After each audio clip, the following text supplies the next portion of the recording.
जय श्रीराम सांग मैंने आज सकाल सकाल मु पहुँची जाइए मो सांग ता भाई पिकअप पाखे कहीं पिकअपटा स्टार्ट होता आम आसलु धक्का देकी स्टार्ट करने किंतु भाग्य को आम जगह ही आसीगला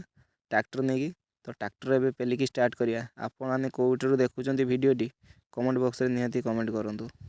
एबे ट्रैक्टर आ पिकअप पूरा पोजिशन अच्छी एबे खाली ट्रैक्टर पिकअप को धक्का देले पिकअप स्टार्ट हो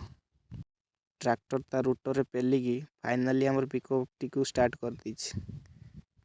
स्टार्ट कर सारिया पर जगाई कौच मत मो पैसा दियो देखो तो जगाई कि हस तो फाइनाली आमर पिकअप टी स्टार्ट हो सारी मो सांग ता भाई एबे पिकअप नहीं ता काम को सी बाहरी गला तो आमे एबे बाहरबू माछ आने माछ मार्केट रास्ता आज आमर बहुत भिड़ अच्छी कारण आज मंगलवार आमर हाट बारी अच्छी भिडियोटी जदि भल लगुव ताले भिडियोटी को लाइक करेंगे। तो फाइनाली आम माछ नहीं पहुँचेलु आम गाँ स्कूल पाखे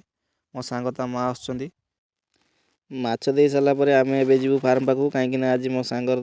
फार्म हार्वेस्टिंग हम तो फार्म पाखे काम अच्छी भिडियोटी जदि आपको भल लगे चैनल को सब्सक्राइब और भिडियोटी को लाइक करेंगे। रोचे देखा नेक्स्ट ब्लॉग रे।